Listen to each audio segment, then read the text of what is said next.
mewawancara Ibu terkait eksplorasi alternatif solusi. Ini Bu ada kaitannya dengan wawancara sebelumnya. Nah, jadi ini saya lebih menanyakan ke solusi. Kalau yang kemarin kan wawancara menanyakan terhadap akar penyebab Bu ya. Nah, jadi yang masalah pertama nih, yaitu masalah motivasi belajar siswa rendah. Di sini saya mengambil akar menurut saya itu karena strategi mengajar di kelas kurang menarik. Nah, kalau Ibu sendiri gimana? Apakah setuju? Ini solusi atau tanya alasan lagi? Kan ini kan alasannya. Jadi setuju nggak kalau saya ambil akar ini bisa? Bisa jadi salah satu faktornya itu. Iya. Lalu menurut Ibu sendiri apa Bu yang kita lakukan untuk mengatasi masalah dari akar penyebab ini? Solusi yang dapat kita lakukan apa Bu misalnya? Tadi masalahnya apa? Motivasi belajar siswa. Motivasi belajar siswa, penyebabnya karena kurang menarik. Kalau Strategi. memang pembelajaran kurang menarik, berarti harus memilih strategi pembelajaran yang menarik. Iya. Mungkin kalau misalnya sebelum kita memilih strategi, mungkin kalau kita lihat ya yang namanya kelas itu kita perlu membuat suasana kelas itu nyaman dulu. Suasana kelas nyaman, anak-anak respon tidak terhadap gurunya. Caranya itu ya banyak. Yang pertama yang kayak yang namanya pembelajaran itu anak-anak tuh harus suka dulu, harus suka, mereka harus senang, harus rileks.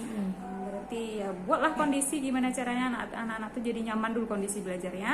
Kalau sudah nyaman, barulah kita terapkan model pembelajaran atau metode yang kira-kira menarik, yang bisa membuat mereka aktif, membuat mereka berpikir dan mampu melibatkan diri mereka. Jadi jangan mereka jadi pasif, jangan guru aja yang aktif.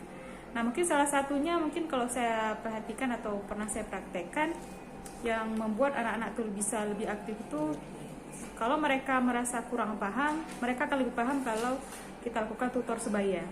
Jadi melalui tutor sebaya selain mereka membuat mereka aktif, juga mungkin mereka lebih paham kalau misalnya yang menjelaskan itu temannya sendiri nyaman gitu mungkin Bu ya. Mereka lebih nyaman, mungkin tidak mengurangi rasa tegang mungkin kalau dibandingkan dengan gurunya.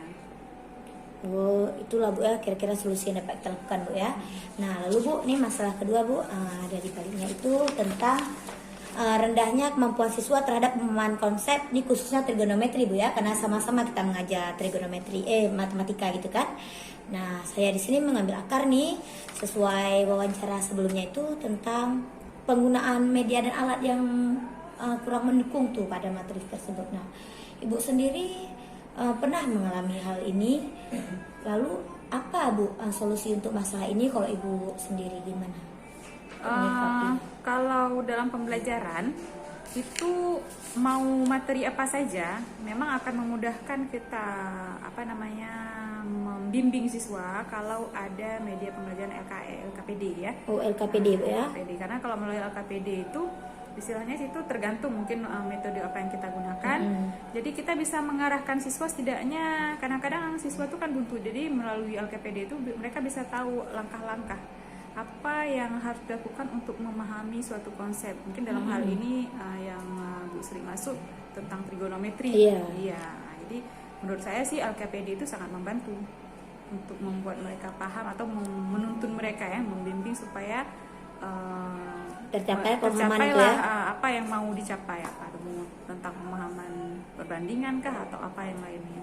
Kalau alat peraga sendiri Bu kira-kira gimana Bu? Alat biasanya peraga apa? Dia tergantung. Kalau misalnya yang mau yang hardnya atau langsung mereka pegang, mungkin seperti klinometer bisa digunakan. Tapi kalau memang mau menggunakan IT bisa menggunakan aplikasi. Saya Bu udah lihat kan klinometer ini kan alat peraga, ini alat. Tapi saya ada lihat juga di aplikasi itu, aplikasinya emang klinometer tuh. Menurut Ibu bisa nggak kita gunakan pakai HP? Ada rupanya Bu di aplikasi klinometer. Jadi kan nggak mesti alat peraga yang dipegang langsung ya, itu sama juga kan? Sama, artinya kan? Berarti lebih lebih praktis lagi kan, karena memang sudah disetting melalui HP. Kalau klinometer nih mungkin kalau di HP mungkin yang main itu lensa HP-nya. Iya, betul. Kalau Kemiringannya. pilometer harus harus teliti, di yang penggunanya harus teliti. Penglihatnya Bu ya, penglihatnya. untuk penentuan sudut ya. Iya. Berarti ya bisa juga ya itu kan udah ke IT lagi Bu kan? Penggunaan yang melalui HP ini menurut saya itu lebih baik, karena mungkin kalau yang klinometer ini kan nggak praktis, nggak bisa dibawa-bawa. Oh iya, berarti kan kalau HP kan pasti ada ya, bisa ya tanggapi. Nah, ini Bu, yang selanjutnya ini tentang kesulitan mencari nilai mean, modus, median maupun kuartil. Nah, saya mengambil akar itu penggunaan model pembelajaran yang belum tepat. Kita menggunakan model pembelajaran kan bukan kooperatif menggunakan kelompok, tapi terkadang tidak tersampai tuh sehingga anak sulit tuh mencari nilainya. Padahal itu hanya masukkan nilai ke rumus Bu kan? Jadi, gimana? Kalau model pembelajaran mungkin karena kalau model pembelajaran saya rasa guru-guru di SMA Unggul udah mencoba berbagai macam model. Mungkin karena kelemahannya mungkin dari kelasnya ya, mungkin kelasnya itu heterogen. Jadi untuk materi ini mungkin sebagian siswa nggak cocok untuk model apa, bisa PBL kah, ataupun kan ya di sini kan model yang kita pakai kayaknya bagusnya Discovery, PBL atau EQD. Nah mungkin karena heterogen itu isi kelasnya sehingga membuat Discovery ini kurang cocok mungkin untuk siswa tertentu. Jadi mungkin harus dianalisis dulu juga siswanya, harus dilihat bagaimana siswa ini cocok atau enggak. Jadi alternatif untuk mengajarkan statistik ini dia banyak, ada beberapa yang bisa. Itulah mungkin disesuaikan dengan tipe siswanya di kelas itu. Berarti menganalisis ya model sesuai dengan tipe siswa ya. Kalau Ibu sendiri biasa untuk mengajarkan statistik ini gunakan model apa Bu? Discovery learning menurut saya mudah, atau PBL. Mungkin PBL juga lebih ke kontekstual ya. Kalau belajar untuk membuat mereka aktif kolaborasi, lebih nampak kolaborasinya mungkin Discovery. Tapi kalau misalnya lebih ke bermaknanya itu, kalau kita mau membuat mereka lebih bermakna belajarnya, pemecahan masalah saya rasa juga cocok. Tuh berarti kalau pingin ininya bermakna PBL gitu Bu ya. Nah ini masuk yang keempat nih Bu. Masalah pembelajaran di kelas masih berbasis lots dan mods, belum berbasis hots. Jadi saya masih mentok di lots dan mods nih Bu. Nah jadi menurut Ibu nih, kalau saya ambil akar yaitu saya karena belum menerapkan tuh model yang cocok nih, yang pas terhadap biar anak itu berpikir tingkat tinggi nih. Ini berarti untuk semua mapel Bu ya. Berarti solusi apa Bu? Model apa yang bisa seluruhnya gitu? Gimana nih Bu? Untuk meningkatkan berpikir tingkat tinggi siswa?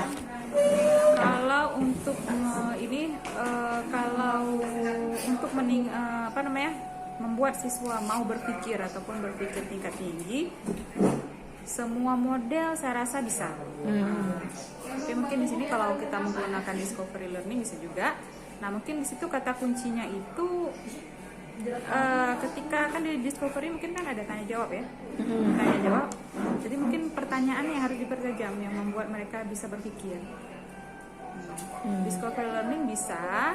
Jadi cara pemancingannya letaknya di mana, pertanyaan yang memancing mereka untuk berpikir tingkat tinggi ya. Terkadang kita sering menggunakan Discovery, tapi pertanyaan kita ya tidak membuat mereka berpikir. Iya, tidak sampai menganalisis hal itu ya. Berarti biasa Ibu menggunakan Discovery ini ya Bu ya.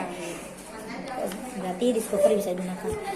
Mungkin Bu sudah selesai nih wawancara. Terima kasih Bu Nanda atas waktunya.